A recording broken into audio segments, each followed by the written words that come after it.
Today we are going to see how to calibrate the turbocharger actuator on a DAF truck using Jaltest Diagnostics tool.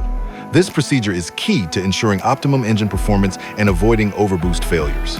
In addition, it is necessary to perform this procedure after replacing the actuator or when the turbocharger housing is removed for inspection.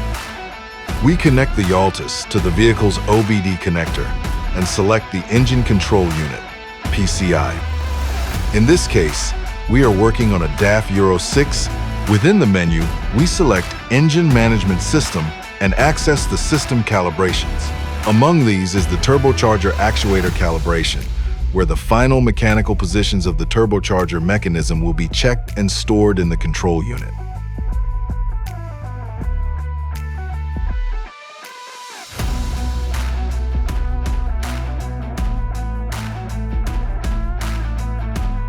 Disassemble the coolant pipes.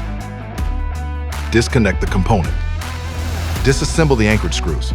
We connect the new actuator without assembling the anchorage screws, keeping only the electrical connection. The first part of the procedure is performed with Jaltest, in which the gear will start to rotate automatically until it reaches the default installation position.